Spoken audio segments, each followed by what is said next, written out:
언젠가 TV 프로그램 가운데에 중국의 이 갑부들이 먹는 유명한 수프를 소개한 적이 있었습니다. 그 수프 한 그릇 가격이 300만 원이나 되었습니다. 도대체 어떤 수프기에 한 그릇에 300만 원이나 하는가? 너무나 참 궁금했습니다. 그래서 그걸 이렇게 보고 있으니까 결국 그 수프는 모기 눈알탕, 모기 눈알을 채집해가지고 끓인 수프.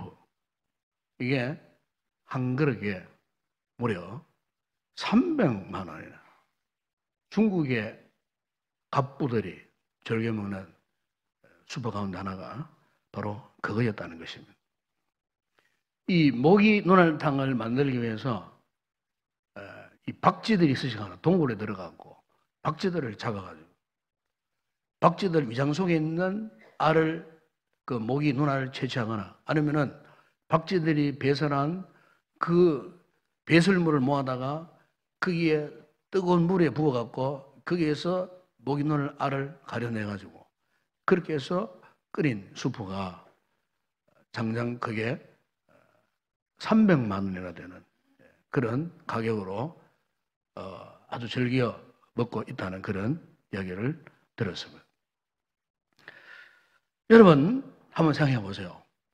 그렇게 참 희귀한 수프 한 그릇을 먹는다고 해서 그 맛이 일주일을 가겠습니까? 한 달을 가겠습니까? 1년을 가겠습니까? 아니면 그 수프 한 그릇을 먹는다고 해서 수프를 통한 영양가가 그 힘이 뭐 일주일을 가겠느냐?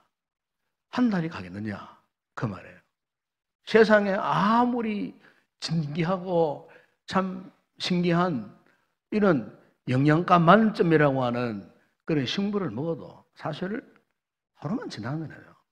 한 며칠만 지나버리면은 아무런 진미도 모르고 효과도 그냥 지나가 버리는 것이 이 세상의 온갖 진미, 식도락 가운데에 융성하는 그런 식물들은 다 한순간에 그냥 지나가 버린 겁니다. 한순간에.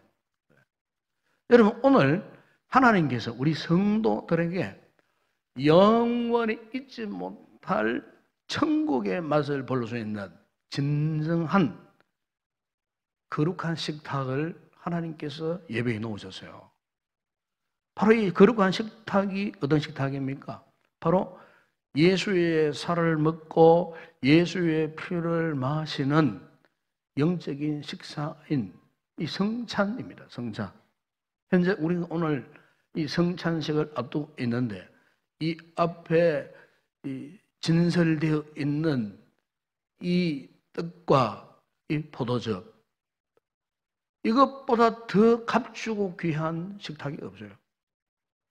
이 식탁은 구원받은 오늘 하나님의 백성된 우리들에게 주님이 허락하신 이 거룩한 식탁이에요. 우리가 이 기독교 성례 가운데는 딱 두 가지가 있어요. 그 성례가 뭐냐면은 세례와 성찬입니다. 이 세례와 이 성찬을 성례라 그래 말합니다. 하나님께서 우리 성도들에게 은혜를 베풀어 주시는 세 가지 통로가 있어요. 첫 번째는 말씀이고, 두 번째는 기도고, 세 번째는 성례예요. 바로 이 성례, 이 세례와 성찬. 그런데 이 세례와 성찬에 대해서 일찍이 주님께서 제정하신 거예요. 이것은 마태복음 28장 19절에 보시면은 예수님께서 성찬하시기 직전에 제자들에게 세례를 베풀어라 명령하시면서 이렇게 말씀했어요. 너희는 가서 모든 민족을 제자로 삼아 아버지와 아들과 성령의 이름으로 세례를 베풀어라. 또 성찬에 대해서도 예수님께 요한복음 6장 47절에 하신 말씀을 사도 바울이 오늘 본문에서 이렇게 말씀하고 있습니다. 내가 너희에게 전한 것은 주께 받은 것이니, 그래, 주께. 주님께서 명하신 것이라고 그렇게 말씀하시면서 주께서 잡히시던 밤에 떡을 가지사 축사하시고 떼어 이르시되 이것은 너희를 위하는 내 몸이니 이것을 향하여 나를 기념하라. 또 19회는 잔을 가지시고 말씀하시면서 이 잔은 내 피로 세운 새 언약이다. 이것을 마실 때마다 나를 기념하라. 그렇게 말씀하셨어요. 그렇기 때문에 여러분 여기에 이 세례와 이 성찬, 이것은 예수 그리스도의 십자가의 핏값으로 우리의 죄가 용서함을 받았다고 하는 이 선언과 함께 오늘 우리의 믿음을 세워주시기 위해서 주님께서 이 세례와 성찬, 이 성례를 주님이 직접 제정해 주셨다는 거예요. 오늘 우리가 이 성찬 예식에 앞서서 우리가 분명히 알아야 할 것 먼저 하나가 있는데 그게 뭐냐면은 이 성찬에 대한 오해를 풀어야 됩니다. 그 어떤 오해를 하느냐? 이 성찬이 이렇게 오해를 하는 겁니다. 이 성찬은 죄를 용서함 받기 위해 하나님께 드리는 제사로 그렇게 생각한다는 겁니다. 또 이 성찬을 예수님의 죽으심을 기념하는 추모식 같은 정도로 그렇게 잘못 생각하고 있다는 겁니다. 여러분, 이 성례, 이 성찬은요, 예수님의 죽으심을 추모하는 추모식이 아닙니다. 추모하기 위해서 우리가 이 성찬을 하는 것이 아닙니다. 또 이 성찬을 통해서 우리의 죄를 용서받기 위한 어떤 예배, 예식도 아닙니다. 제사도 아니라 그 말입니다. 여러분, 이 성찬에 있어서 정말 중요한 것이 있어요. 그것이 뭐냐면은 참여입니다. 참여. 그러니까 예수 그리스도의 구속의 은총을 입은 우리 모든 그리스도인들은 성찬에 다 참여해야 됩니다. 성찬에 다 참여해야 돼요. 그런데 성찬에 참여하기는 참여하는데 이런 오해 속에 또 아니면은 잘못된 신앙의 자세를 가지고 이 성찬에 참여하는 분들이 있어요. 제가 한 몇 주 전에 우리 경모노회 구미 동시찰에 야유회를 원래는 제주도를 다녀왔어요. 그 제주도 가가지고 그 첫날에 들렀던 데가 어디냐 하면은 아마 가보시면 아실 겁니다. 비자나무 숲이 쫙 우거져 있는 이 비자림 숲이었습니다. 참 너무너무 공기가 신선하고 너무너무 좀 아름다운 그런 곳이었습니다. 그런데 이제 그 비자나무 숲을 그리다 보니까 요소에 제 눈에 이렇게 뛰어드는 식물이 하나 있었어요. 보니까 빨갛게 익은 뭐 꽃 같기도 하고 뭐 열매 같기도 한 그런 식물이었어요. 너무너무 매혹적이었어요. 너무너무 아름다워가지고 가서 한번 만지고 싶을 정도로 너무너무 아름다운 그런 열매였어요. 알고 보니까 그게 이제 천남성이라고 하는, 뭐 철남성이라고도 부르는, 이게 이제 가을 단풍 시절이 되면은 파랗던 열매가 저렇게 이제 빨갛게 이제 익는다는 거예요. 그런데 옆에 있던 숲 해설가가 이런 이야기를 했어요. 저 열매를 만지거나 꺾어서는 절대로 안 된다는 거예요. 왜냐하면은 맹독성 풀이기 때문에 만져서 물질에 손에 묻으면 오염되면은 큰 탈이 난다는 거예요. 그래서 옛날에 임금들에게 반역을 일으킨 대역 죄인들에게 사약을 내릴 때에 바로 사약의 원재료로 이 천남성 저걸 사용했다는 거예요. 그래서 제가 이제 이 설교를 준비하면서 여기에 대해 좀 더 연구를 하기 위해서 한번 찾아봤어요. 찾아보니까 이 전남성이 맹독성 뿌리지만은 또 한편으로는 굉장히 유익한 식물이었어요. 이 맹독성 식물을 잘 법제한다는 말은 약재의 독성을 최소화시키고, 그리고 그 약성은 최대한의 가공 방식을 이제 법제라 그러는데, 이런 법제를 통해 가지고 독약 같은 그 식물이 양약이 된다는 거예요. 그래서 양약이 되면 어디에 쓰냐? 지독한 이 뭡니까? 천식이나 심한 가래를 치료하고 제거하는, 관절염이나 중풍을 치료하는 아주 유용한 한약재로 이 첨난생이 사용되어진다는 거예요. 제가 이것을 알면서 오늘 성찬 이 준비를 하면서 이런 생각을 해서요.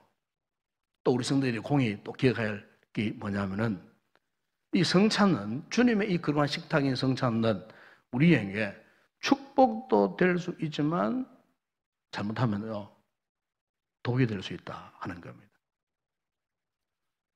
이 성찬이 우리에게 영적으로 우리를 먹이시는 주님의 거룩한 식사 자리지만은, 우리가 잘못된 자세로, 잘못된 의식으로, 잘못된 태도로 이 성찬에 임하면은 성찬은 오히려 우리에게 무서운 해악이 될 수가 있다는 거예요. 여기에 대해 사도 바울이 오늘 본문 여러분 이후에 27절 29절에 보면은 이렇게 말씀하지 않습니까? 그러므로 누구든지 주의 떡이나 잔을 합당하지 않게 먹고 마시는 자는 주의 몸과 피에 대하여 죄를 짓는 것이니라.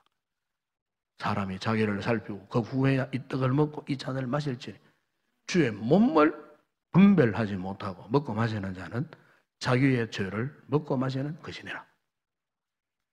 특별히 30절에 또 두려운 말씀에서요, 거기 보면 이런 말씀합니다. 그러므로 너희 중에 약한 자와 병든 자가 많고 잠자는 자도 적지 아니하니. 이게 무슨 이야기냐면요, 여기 약한 자는 몸이 막 약해져 버린 거예요.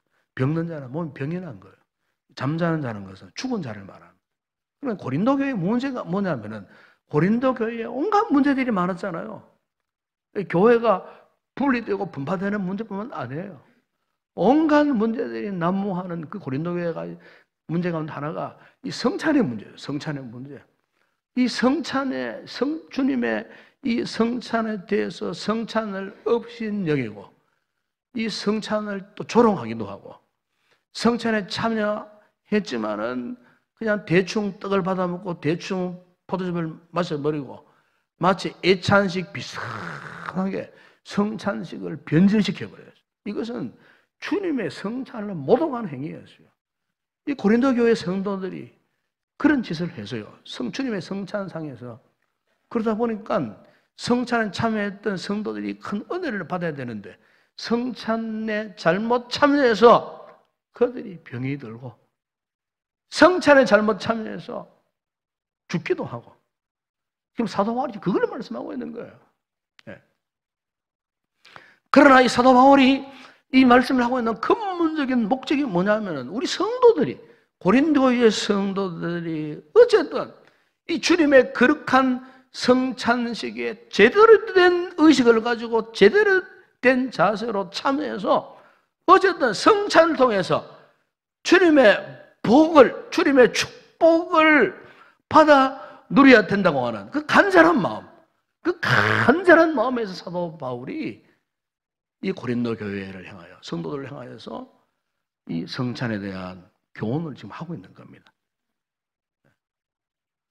오늘 성찬에 참여 우리 성도들이 반드시 받아야 할 교훈 아니겠어요? 우리가 이 성찬에 어떤 자세로 참여해야 할 것인가? 여러분, 먼저 우리 성도들은 이 성찬이 독이 아니고 복이 되기 위해서는요, 이런 자세가 필요합니다. 먼저 우리의 뒤를 한번 돌아보면서 성찬에 참여해야 합니다. 우리의 과거를 한번 돌아보십시오. 영원히 죽어야 했던 이 죄인들이 2000년 전 예수 그리스도 십자가의 사건으로 이 죽을 죄인을 살려주셨습니다. 받지 못할 이 죄인에게 십자가의 은혜를 부어주셨어요. 우리 가운데는 예수를 믿은 지 10년, 20년 오래된 분들이 많습니다. 해마다 절기마다 하는 성찬식에 대해서 그냥 아무런 의미 없이 무덤덤하게 그냥 덤섬덤섬 떡을 받아 먹고 잔을 마시는 그런 분들이 없지 않아 있어요. 여러분, 오늘 이 시간만큼이라도 진짜 우리의 뒤를 한번 돌아보시기 바랍니다.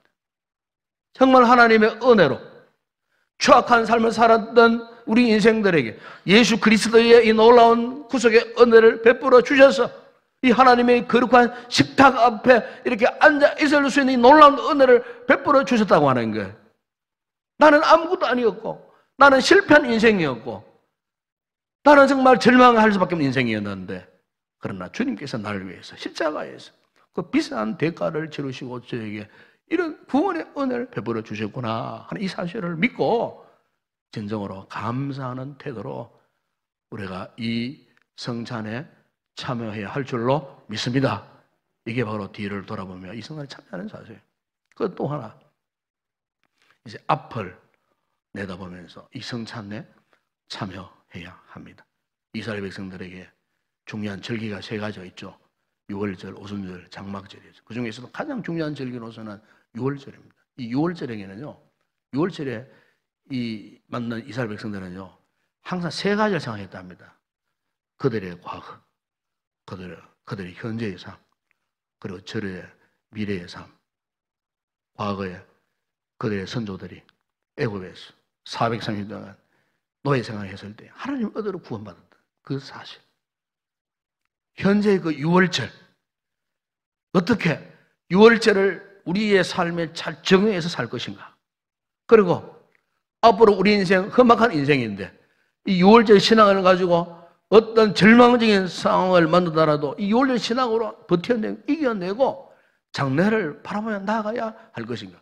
유대인들은요, 유월절 절기를 지면서 그들의 과거, 현재, 미래를 항상 생각했다는 겁니다. 여러분, 오늘 우리도 마찬가지입니다. 이 성찬식을 우리가 행하면서 참여하면서 여러분, 오늘 우리의 이 현재에 있어서 우리의 삶이 어떠해야 하는가. 그리고 앞을 내다보면서 우리가 인생을 살면서 얼마나 힘들고 어려운 난관들이 많겠습니까, 여러분? 이런 인생의 난관을 무엇으로 이겨낼 수가 있겠습니까? 성찬을 통해 주시는 그 하나님의 은혜. 예수님께서도 십자가의 그 고난을 이겨내신 것은 하나님 주시는 그 은혜와 능력을 힘입어서 이겨내지 않았습니까? 장차 당신의 구원 계획을 통해서 수많은 인생들이 구원받는 그 하나님 나라의 그 비전을 갖고 계시기에 그분이 능히 십자가를 지은 것 아니겠습니까, 여러분? 오늘 우리 역시 마찬가지. 성찬을 통해서 장차 이 말 주님의 나라를 우리가 기대하고 소망하면서 힘을 내어서 살게 하도록 하시기 위해서 오늘 우리에게 하나님의 은혜와 능력을 베풀어 주시기 위해서 이 성찬을 우리에게 허락해 주셨다는 사실입니다. 그 다음에 또 하나 우리가 이 성찬 참여하면서 또 잊지 말아야 할 것은 이제 우리의 안을 들여다봐야 됩니다. 우리의 안을. 여러분, 오늘 본문 28절 보면 이런 말씀하지 않습니까? 사람이 자기를 살피고 그 후에야 이 떡을 먹고 잔을 마실지니. 여러분, 성찬에 참여할 수 있는 사람은 자기의 죄 문제 때문에 자신에 대해서 진정으로 슬퍼할 수 있는 그 사람. 자기의 이 죄가 십자가의 사건으로 용서받았다 하는 이 사죄의 확신을 가지는 그 사람. 이 성찬을 통해서 내가 좀 더 강한 믿음의 사람이 되고파하는 바로 그 사람. 바로 그 사람이 성찬에 참여할 수가 있는 것입니다. 오늘 저와 여러분에게 참 이 같은 은혜가 임하기를 바랍니다. 이 성찬을 통하여서 정말 우리의 이 죄 문제에 대해서 진정으로 가슴 아파하고 슬퍼하고, 그러므로 은혜를 내고 믿음의 사람으로 다시 한번 새롭게 거듭나기를 원하는 이런 믿음의 결단이 있는 이런 성찬이 되어야 할 줄로 믿습니다. 그리고 마지막 또 하나는 우리가 이 성찬을 통하여서 이제는요, 주변을 둘러봐야 됩니다. 주변. 같이 앉아있는 우리의 성도들 같은 지체들, 예? 이 성찬에 참여할 수 있는 자격자는 다른 사람 안 해요. 하나님의 가족들이 모여서 하는 이 거룩한 식탁입니다. 이게. 하나님의 가족들. 우리가 어떻게 하나님의 가족이 되었는가? 어떻게 우리가 하나님을 아버지라고 부르게 되었는가? 어떻게 우리가 예수님의 살을 같이 먹고 예수님의 피를 같이 마실 수 있게 되었는가? 이 놀라운 은혜, 이 놀라운 축복을 우리가 어떻게 받게 되었는가? 과연 우리는 어떤 관계인가? 구원받은 우리 사랑하는 성도들, 형제, 자매들, 우리는 정말로 그분의 피로 하나 된 영적 공동체, 하나님의 가족이 되었다는 사실, 이 사실을 우리가 함께 떡을 나누고 잔을 나누다가 다시 한번 그것을 깨닫게 되는 거예요. 여러분, 떡을 나누고 잔을 나누다가 여러분, 내가 지금 누군가와 지금 관계가 어그러져 있다. 그러면요, 빨리 관계를 원상 회복해야 됩니다. 내가 지금 누군가를 미워하다가 하고 있는데 떡을 먹고 잔을 마시는 중에 그걸 깨달아져요. 아이고, 내가 누구를 미워했을 때까지. 아무것도 아닌데 내가 말다툼 해가지고 관계가 어그러져 있다. 그 깨달아지면요, 떡을 먹고 잔을 마시면서 주님 앞에 회개하고요, 그 관계를 회복하게 해야 돼요. 누가 나를 섭섭하게 했다. 그러면요, 그분을 내가 용서해야 돼요. 떡을 먹고 잔을 마시다가 내가 누굴 미워했다. 그 자리에서 이제는 미움을 내려놓아야 돼요. 정찬을 통해 갖고 뒤틀어진 우리의 관계를 회복해야 된다, 그 말입니다. 아멘. 잘못된 성도의 관계, 정찬을 통해서 회복되어지는 것. 여러분, 그래야 우리가 주님 앞에 온전한 하나님의 사람으로 세워질 수가 있게 되는 것입니다. 여러분. 1년에 한두 차례 여러분 건강검진을 받잖아요. 왜 왔습니까? 몸에 이상이 있나 없나. 여러분, 이 성찬 시간 바로 그런 겁니다. 나의 영적 건강을 체크하는 시간이에요. 이 가장 중요한 자리가 바로 이 성찬의 자리라는 거예요. 오늘 사랑하는 우리 성도들이 이 성찬에 참여하면서 뒤를 돌아보시고 또 앞을 한번 내다보시고 안을 한번 들여다보시고 또 우리 주위를 돌아보면서 어느 성도들이 이 은혜의 거룩한 식탁에 참여해서 정말 주님의 그 놀라운 은혜를 경험하고 다시 한번 변화되는 삶을 결단하는 은혜로운 성찬 예식이 되시기를 주의 이름으로 축원합니다.